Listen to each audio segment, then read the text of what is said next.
In Northamptonshire, as part of a county-wide police initiative called Operation Jaguar, officers Dave Lee and Bradley Rennie are on the prowl. So we've got at least 20 vehicles that are out, and we're utilising the ANPR cameras that are across Northamptonshire and looking for vehicles that are of interest to the police, and that could range from relatively minor things right the way up to people who are perhaps wanted for criminality and serious offences. Typically with these sorts of operations, they will lead to lots of vehicle seizures, most likely. With the police expecting to impound so many cars, Threadgold Recovery strategically position their tow trucks. Driver John covers Northamptonshire. When the police pull a car, we go out, we recover the vehicle. It'll stop all the illegal drivers driving around because it's off the road and not going to likely to cause accidents. Many accidents are being prevented if people follow the rules.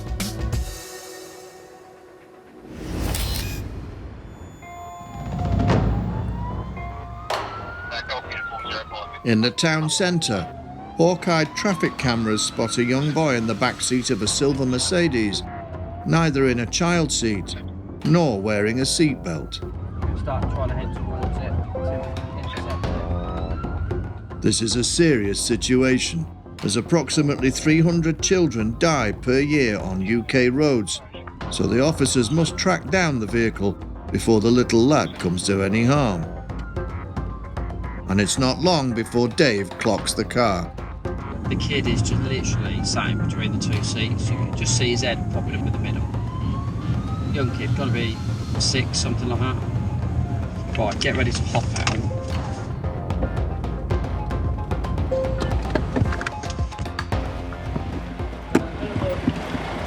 Thanks for stopping. I need to caution you because I'm going to speak to you about a traffic offence. You do not have to say anything. It may harm your defence if you do not mention when questioned. Something which you later rely on in court. Anything you do so may be given in evidence. Okay, the reason why I've stopped to speak to you is because the child in the back isn't in an appropriate child seat. The driver doesn't speak any English, but luckily a family member is nearby who can just about translate. Okay. All the people have, I don't know how to say, sorry. No, that's okay. You're learning as well. That's all right. This English, I need to learn more. Your English is very good. It's better than my Romanian, so that's good. Does the child live here? Oh, yes. Okay. And who is the child in relation to this gentleman? Son. Son, okay. There is a young child in the back that is not in a seatbelt. So if he had a crash, even through no fault of his own, that young child is going to be seriously injured, if not killed. And our job is to prevent that from happening. Him say, don't know, and say, I'm very sorry about Data viitoare nu se mai întâmplă. next time. I appreciate that he's sorry, but if somebody had crashed into him, and that child, he's putting his own son's life in danger by not putting a seatbelt on. Sorry, and next time, he promised we do that chart in the back for the child. Okay, that's reassuring to know. On average, on UK roads, 5 people are killed per day, and it's believed over a quarter of those are caused by failure to wear a seatbelt. So Dave's concern isn't unwarranted. And driving a child without a proper car seat can result in a hefty fine. Does he have his driving licence with him, please? Permisul. And whose car is this? Him. It's your car.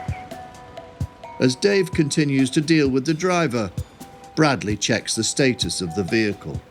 I can see that this vehicle has insurance, but his name is not on the insurance. No, because that car was before my uncle.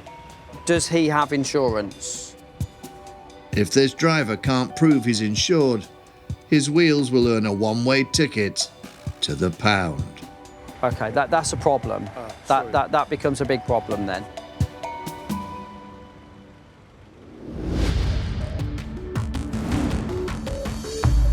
At the Bristol Rovers Memorial Stadium, the Police and Driver and Vehicle Standards Agency, or DVSA, kick off a high-profile road safety operation. Thank you very much for coming here today, guys, for Operation Trailer being held at the Memorial Stadium in Bristol. Sergeant Steve Watley of the Roads Policing Unit leads Operation Trader, with the primary objective ensuring commercial vehicles and their drivers adhere to road safety standards. So we're looking at bringing in traders, so white vans, waste carriers, anything towing a trailer, or anything that you think the vehicle may be dangerous or there's something wrong with that vehicle. So the overarching premise of Operation Trader is about road safety. It's improving road safety for all of the public. So we're trying to identify those vehicles that are not kept up together, that pose a risk, and get them off the road as soon as possible. Any vehicle failing to meet multi-agency criteria of Trader will end up on a trailer and in the pound.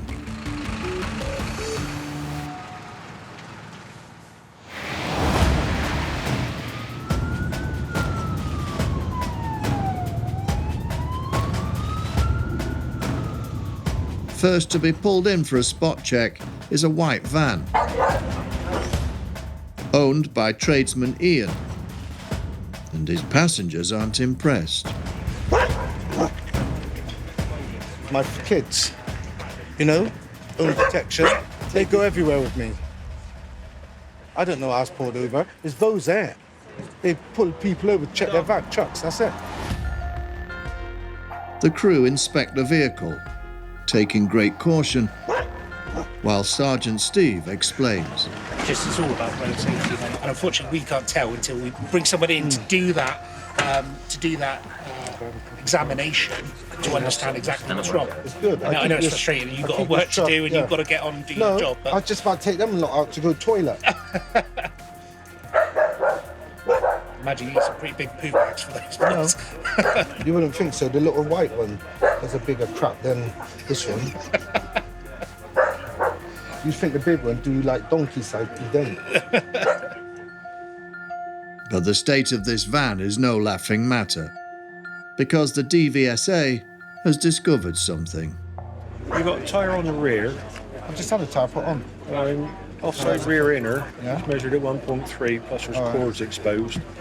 Your axle U-bolts are loose, and you got 3 nails in the offside, near side inner tyre. Yeah, But the problem is the tyre below legal limit. yeah, I get that term. Poor tyre maintenance has been recorded as the #1 cause of car accidents in the UK. So Ian's van cannot return to the road until the tyre is changed. Can somebody bring a tyre out? No. I phoned the garage now. They last time they tried to fix a bolt here, they couldn't. And I phoned the garage and he said bring it over now, and I'll do it. Yeah, the problem is you can't go to the garage, not with an immediate prohibition in force. Well, who's going to bring a tyre and do it here? I don't know anyone. You have to contact the tyre company drive, or get somebody to bring a tyre out for you, or a wheel that you can change over. If Ian can't replace the tyre on site today, something's going to the pound. And it's not the poochers, who instead finally get their walk, much to their relief. In Northamptonshire, PC Dave Lee stopped a driver whose son is not wearing a seatbelt. And now the driver's insurance status is in question. Does he have insurance? My uncle say it's comprehensive. Yes, but in the UK, although it's comprehensive insurance, you still have to add drivers by name. Yeah, understood. Okay. The problem at the moment is he has driven this car uninsured, so that gives the police the power to take this vehicle away, to stop it from being driven by anybody that doesn't have insurance. So now you say you need to take the car. The police will take the car, yeah. We get a recovery truck out and they will take the car. Serious. Yeah, no insurance is a big problem. It's a big fine, big penalty. Yeah, but we are not know about this. It's first time when Okay, I understand that you don't know about it. If we stop everybody would say, oh, I didn't know. It doesn't work like that. We cannot turn a blind eye to that. So we will have to deal with him for that offence, but it will involve a fine and it will involve some penalty points on a driving licence. As there's no one around insured to drive the car, it needs to be taken off the road. Good afternoon, Threadgolds. Oh, right, OK. Right, bear with me just a moment. Maureen at Threadgold Recovery sends driver John to the scene. Insurance rules differ all over the world. In the UK, we insure the driver of the vehicle. Some countries insure the vehicle and then anybody can drive it. So you can understand why people get confused, but by the same token, it is up to you as the driver to make sure you are aware of the rules of the country that you're driving in. Hello, John. Thanks for coming out, mate. John prepares his truck. But once the car is at the pound, someone with appropriate insurance must collect it. But who is the owner of the car? my uncle Your uncle. Where is he? in Romania. When's he coming back? I don't know. Okay. Because it's his car, it's him that needs to collect it, or he can nominate somebody else to collect it for him, but they will need to take out insurance and everything else. The recovery will start at £150. The no insurance offence is a £300 fine. It's a big, and it carries 6 penalty points as well. We've done everything we need to now. John gets to work. If the police pull a car for no insurance and we go onto the scene to remove the vehicle, it'll stop the illegal drivers driving around and no accidents, and then the police could go on to the next job. Once everything is secure, it's off to the pound. The owner never returned to collect the car, and after 14 days, it was scrapped. But from now on, the driver promises to correctly secure his child.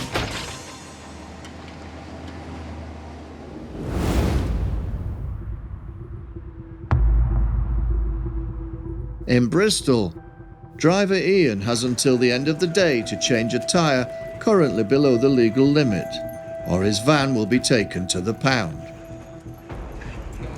Defects on tyres can pose a serious risk to members of the public when used on the road. If you've got a vehicle that does not have sufficient tread on that in wet weather, that can cause a complete loss of control, which obviously could result in a serious injury. What's the size of the meat? Do you know the size of the tyre? Ian gets on the phone. Chris, listen to this, yeah? Vosa got me, yeah, and they won't release my truck, right? Because he just says I either need a wheel to put on the truck or a tyre to put on the truck, and they won't release it. It turns out Ian has friends not just of the four-legged variety, and tyre specialist Chris comes to the rescue. So basically he's been stopped for a low tyre. He's a good friend of mine, and I've just come out to rescue him so he can get his truck back on the road and get back working. It's like Tonto coming to Lone Ranger's rescue, eh? So a tyre comes with about 8 mil of tread, and it's just worn down, got a bit low, carries a lot of weight on the truck. It's just one of them things. Chris, if you take that wheel, could you put a tyre and I'll come... Yeah, it's ordered. Oh, it's ordered. Ordered already. See that, lads? Tyre ordered already. With the new tyre fitted, the DVSA lift the vehicle's roadside prohibition, on the condition Ian also addresses a few other faults. Yeah, Chris, thanks, sir. Yeah. So once I finish today, I'll bring it back up and I'll give him this bit of paper and he'll tighten all the nits and crannies what's on the sheet of paper. Ian is spared a fine as the issue is resolved down the education engagement avenue instead. He can leave with his van, plus his dignity. So all happy, Ian? Take the piss, what do you think?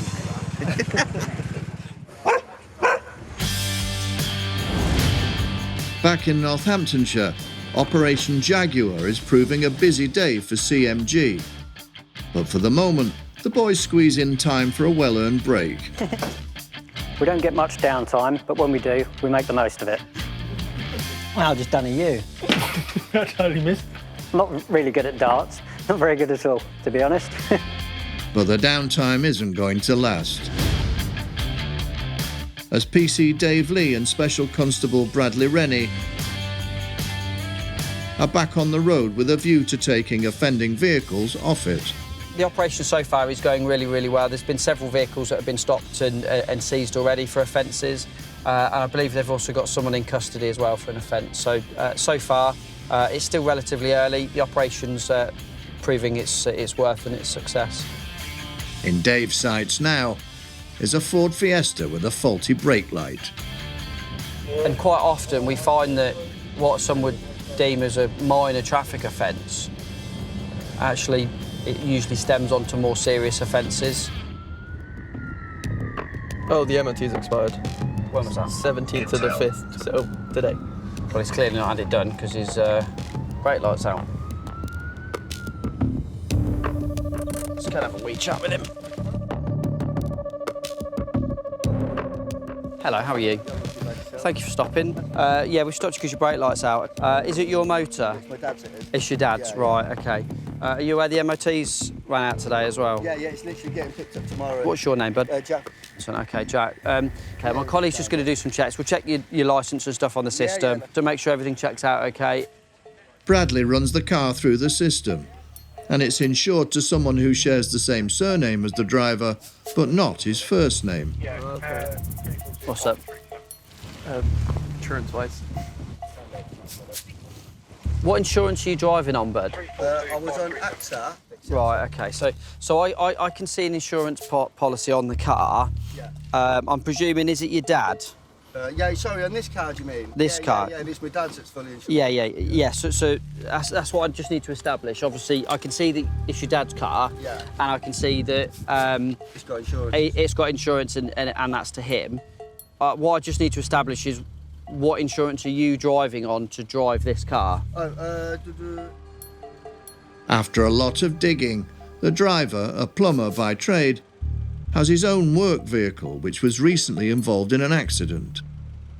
So just to recap then, your dad's car, your dad's insurance, you've got your own car, but which has been smashed up, that is awaiting repair or whatever, and there's currently no insurance on that.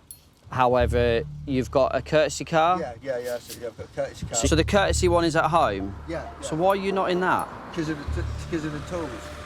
That's why I assumed that he insured me on this, because he didn't want me to put the tools in that car. Who insured you on this? They insured me on that one, but fully comped, sorry. I would say from experience and many years of doing this job, I can't imagine that a courtesy car insurance is going to cover you to basically, in effect, drive anybody's car third party. Fully comp doesn't give you that automatic, you can drive other people's cars third party. This driver genuinely seems to have got the wrong end of the stick. I'm insured on a courtesy car, and I thought fully comp meant if somebody says you can drive the car, you can drive the car. But just as I'm finding out, that's very untrue. Sometimes we recover the cars because the people don't understand the insurance condition. But even though they've made the mistake, they can't go driving around uninsured. Believing the driver has made an honest mistake, Dave does his best to help out. I'll tell you what I'm going to do. I'm going to give the company a call and just bottom that out. So give us a couple of minutes, Jack, all right? If Dave can't find an existing insurance policy that covers the driver, the lad's father could be in for a surprise trip to the pound.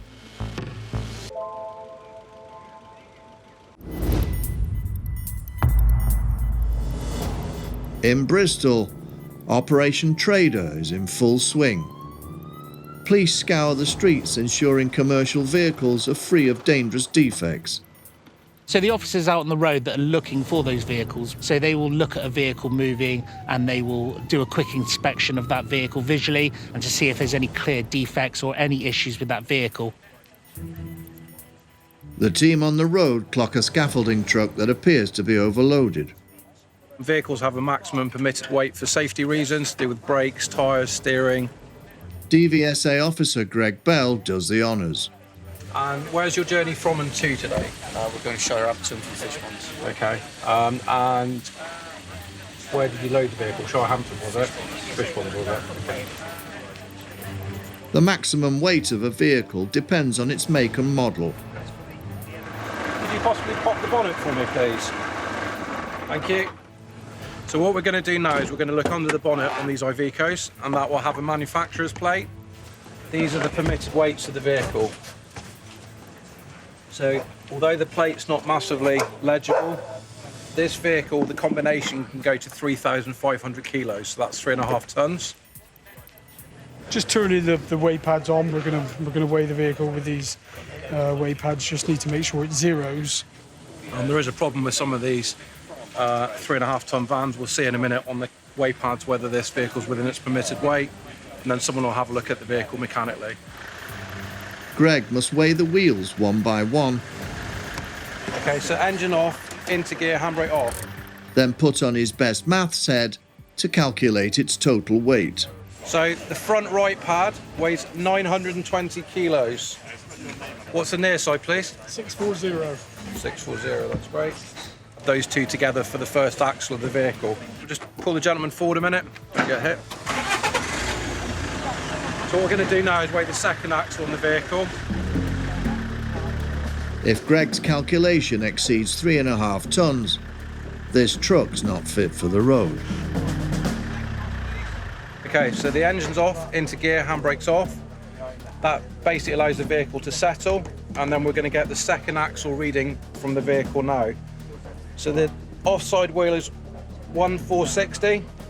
Near side, please. 1,280. So your total weight is 4.3 tons today. Yeah, it's 800 kilos over. This excess load could grossly affect the van's braking distance. Almost 50% of UK businesses fail to routinely check their vehicle's weight, making overloading an epidemic on our roads. Now, to save his truck from being impounded, the driver must somehow shed the extra pounds. So you will need to get another van here to offload the excess weight. But if this driver has overloaded his vehicle on a regular basis, it could have caused so much damage. It's only fit for the pound. There may be some further defects that we're going to go and find.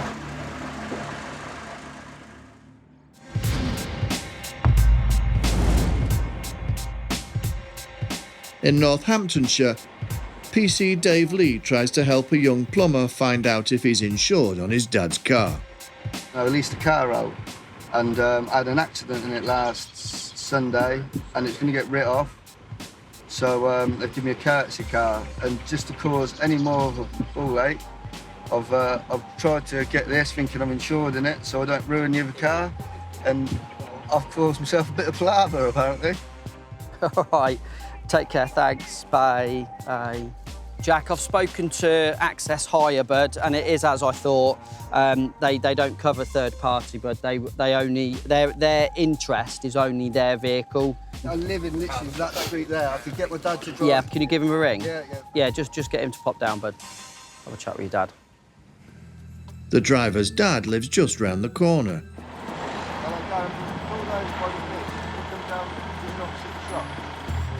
And since he gave his son permission to drive the car, maybe he can shed some light on whether the lad's insured. Hello, you dad, are you? Yeah, I'm daddy, mate. How are Okay, nice to meet you. Okay, obviously it's your car. Yeah. Okay, I'm presuming he's got permission to drive it, has he? He thought that the hire company, the courtesy car insurance, would cover him to drive this vehicle. And unfortunately, I've spoken to them and it doesn't. I think my insurance covers him to drive that vehicle. No. Okay, But I'm fully comp and I can... Okay, have But you... have I got to be in the car with him? I don't know. No. So we can see that the vehicle's insured, and we can see that you are the policy holder and the insured person on that. Since you've taken that policy out, have you added him to your insurance? Yeah. You have. When did you ring your insurance company and when did you add him? Carol done it. Yeah. Because I'm fully common. Okay, gents, all I'm going to say is I am going to ring the insurance company and I'm going to find out. If we can just bottom out whether you've been added, because if you've been added, then that changes things. If the son was only recently added, it's possible he's not yet visible on the police database. Dave gets on the phone to Dad's insurance. Yeah, I wonder if you can. I've got a vehicle stopped that's got insurance with yourselves, and the policy holder is telling me that he added his son recently to the policy. Are you able to, if I give you the details, are you able to tell me whether his son has been added or not, please? It's another dead end. PC Dave has exhausted every lead, and it's now crystal clear the son is not insured. Right, gents, OK, this is where we are with things at the moment. I've spoken to the insurance company, you've not been added. I've not been added. No, Right. so they've not added you. So, obviously, the penalty with yourself is still going to stand, which is going to be 6 points, 300 quid fine, unless you elect to go to court, and then it'll be down to the magistrates to decide. The brake light will leave as advice as well, OK? Because otherwise, that's just going to top up your fines and everything else. And it doesn't stop there. As it comes to yourself, the other thing is that what checks have you done to check that he was insured to be driving your car? What checks have I done? Yeah. Apart from just saying, yeah, you can drive my car, what due diligence, what checks have you done to make sure that he has got covered? I haven't looked at no like paperwork. No. Like that, OK, no. but you've not had the documentation through or anything like that? The issue we've got is that you've allowed him to drive this car without insurance. Yeah, well, I thought he was. So you've committed an offence there yourself. Yeah, okay. So my colleague will just go through some bits with you, OK, and you'll be reported for that offence. It's going to be the same penalty as you. For permitting his son to drive his car without checking that he's insured, Dad is also likely to receive 6 points and a £300 fine. It might seem steep, but uninsured drivers increase road users' policies by almost 10%. So due diligence must be enforced. Had our beans now, wouldn't we?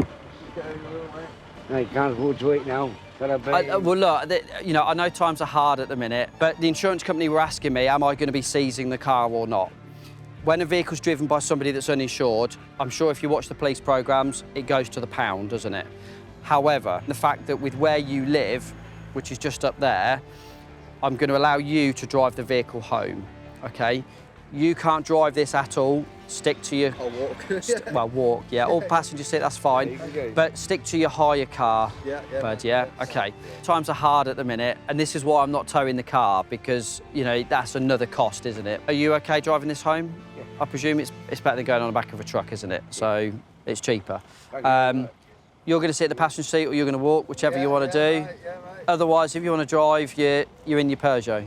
In the end, both the driver and also the father are going to end up with the same penalty, which is driving without insurance and a fixed penalty fine with that, purely because Dad has basically allowed son to drive the vehicle, almost knowing that he's not carried out any due diligence checks to check that there's insurance in place for the son to drive it. Is this the only son, or have we got other siblings? No, it's the only one. And he's giving you a headache?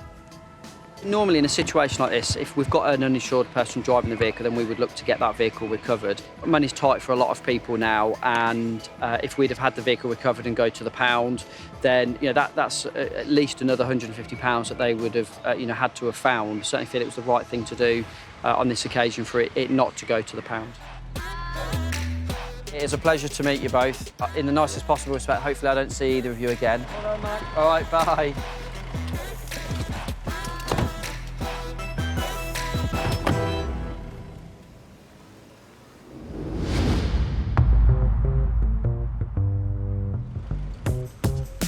In Bristol, Sergeant Steve Watley oversees Operation Trader, ensuring work vehicles are fit for the road. Commercial vehicles can pose a serious risk. They're generally a lot larger. They carry very heavy goods. In the event of collisions, they cause a risk to members of the public. DVSA Officer Greg checks a van overloaded by almost a tonne. He must now see if it's safer to return the vehicle to the road or send it to the pound. So my colleague, who's a vehicle examiner, he's going to go under the vehicle. When a vehicle is overloaded, it can seriously affect the tyres. If you look at these two tyres, they're virtually rubbing together, so it's likely that one of these tyres is significantly under pressure. It can also trash the suspension. So if you look there, the shock absorber is leaking oil, which should be a sealed unit. So that's be a prohibition as well.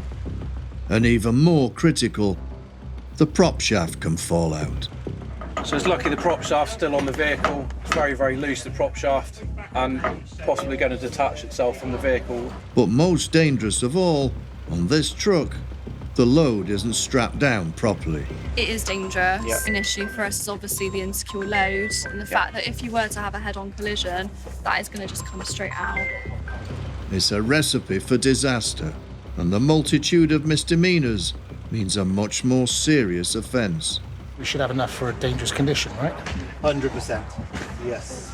When you consider all of those things together, rather than dealing with them as individual offences, it would equate to the vehicle being driven in a dangerous condition that's likely to cause injury. Unfortunately, because of kind of the amount of issues that we've got on here, we are going to have to report you. So when you're prosecuted for using a vehicle in a dangerous condition, the fine and points are based on a sliding scale, so the more dangerous the defect and the more risk that it poses to members of the public, the higher the fine. And if you are convicted twice within 3 years, then that holds an obligatory disqualification. This vehicle at the moment, with all the defects it's got on it, will have to be recovered from site. The DVSA call in the cavalry, and the recovery driver secures the precarious cargo before loading the dangerous van. He'll take it straight to the pound where it can't cause any harm. The recovery agents play a really vital role. When we seize vehicles, we need to have them secured to ensure that they're not driven on the road. And they keep those vehicles for us until that person can prove that they are eligible to drive that vehicle. The driver was reported but not charged with the offence of driving otherwise than in accordance with a licence and using a vehicle with a defective tyre. At this time, he's not been to court as the police are still processing the prosecution. Obviously, the vehicle will have to go in to get repaired. The weight will get taken off the vehicle, and then to get the defect cleared, the vehicle will have to go in for a full MOT test.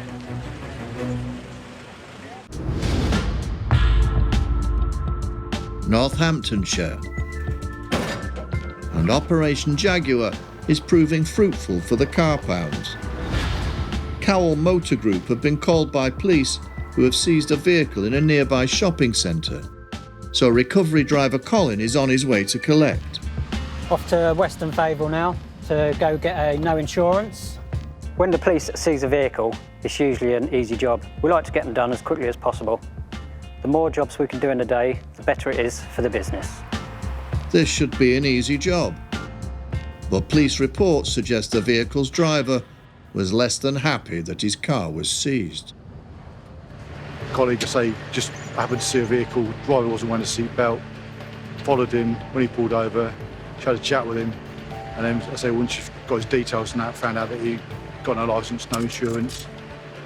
He then decided to pay up a bit. I wasn't too far away, so I came up here. We got him in the handcuffs. Some other officers arrived. Between them, they all took him off to custody. So the police will be there as well. Just took the vehicle off of someone that's not paying their insurance. So they're off to McDonald's car park now to go retrieve the vehicle.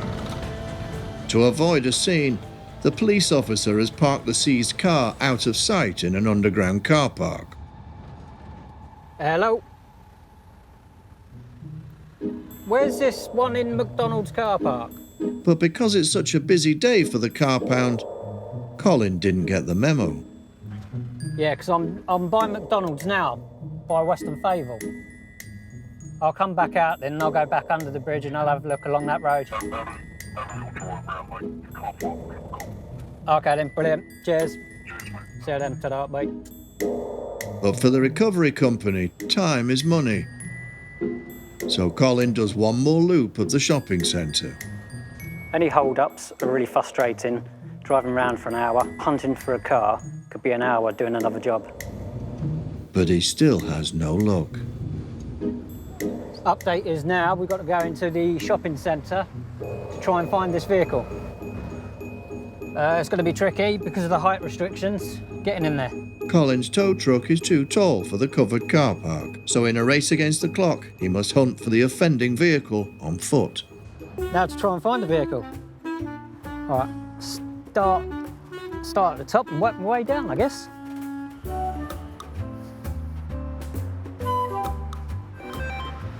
Hello. Right, I've walked around the whole Western Fable car park. Can't find it. No, I can't see it. I found a few of it, like Vauxhalls and stuff, but oh, hang on a minute. I see the police now. So I'll go and have a word with them. Trust you to pull it in here. They said, oh, you're up at the top end. So I went up there to have a look. Yeah, well, my colleague said, park up McDonald's. Yeah, I've parked up in that. I saw you drove past there. Yeah. Yeah, this is obviously a bit of a different location to normal. Sort of undergroundish car park.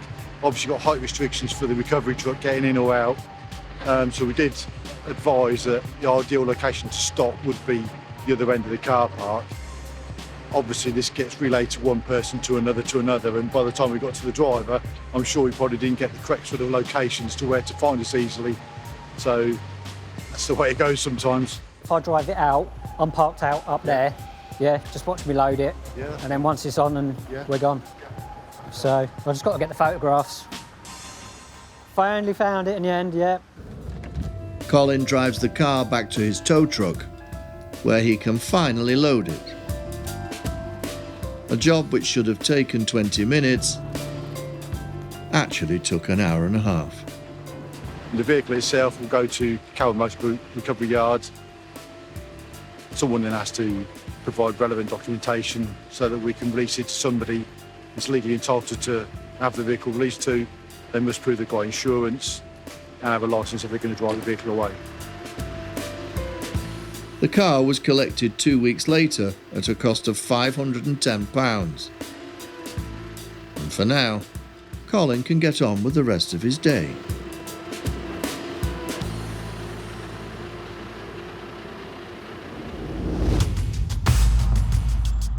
At Bristol's Memorial Stadium, it's coming to the end of a busy day for Sergeant Steve's Operation Trader, ensuring commercial vehicles are fit for the road. It's going really well. We're getting lots of vehicles coming in, engaging with those drivers of those vehicles, explaining any faults that we're finding and prosecuting where we need to. And it's just all about improving road safety for road users. The police have pulled over another scaffolding truck, but the passenger seems to think otherwise. Yeah, well, no, we didn't even really get pulled over. They kind of just sort of like came up and told us to follow them, which was weird. They pulled up alongside us and put this thing on the back of the window that says, follow me. So obviously we followed them here. Technicalities aside, the truck caught the attention of the police because it doesn't have an MOT. It's 2 years out of MOT, so that's the one that we can see here today. When the vehicle's presented for MOT, there might be other defects that it's identified. Introduced in 1960, Ministry of Transport certificates, or MOTs, are essential to ensure vehicles are free of faults that could cause an accident. And this truck has gone almost 3 years without a checkup, until today. You can see quite a lot of splits around the carcass of this, but here you can start seeing the cord structure starting to fail as well. So it's quite a serious defect there, and that tyre is overloaded as well. It's another vehicle unfit for the road. There's a possibility that we could impound the vehicle. And the team have discovered the driver isn't either. At least when driving this truck. The driver hasn't got the right category of driver's licence. As I see it, we've got 3 issues. We've got it's overweight, the tyre's defective, and from a police perspective, and my understanding is that neither of the two of you who are in the vehicle have got a licence or qualification to drive this way. vehicle. I thought I did, mine. I you know what I mean? Seems not. So the position is that basically I the understand vehicle can't it's leave here, getting found. you can't drive it away. So it all don't right? make a difference now if a driver comes up now, does it? Because the tyre and everything else. Yeah? Exactly. Let's just get it done properly. It's just going to get gone, yeah. So it's going to get seized. All right. I'll leave it with you then. We'll go for no insurance. So Fine. Okay. Yeah, that's fine. This vehicle's really why we're here today. It's really right across the spectrum of all the offences, and really putting road safety in jeopardy. The driver is charged with multiple offences. And Bristol's recovery teams remove another potentially dangerous truck from the road. We live and we learn, don't we? You know? The last thing I would want is for something to fall off of a wagon like this and hurt a child or something, do you know what I mean? It's been a really successful day for Operation Trader. 33 vehicles were committing offences and were dealt with, and has helped to improve road safety for all users. So, I applaud, the effort today. Well done. Do you know what I mean? It's obviously a lot of money being spent here today. Everyone's on wages, except for us. And, brilliant. We were going to go and get pissed, and that's the end of that.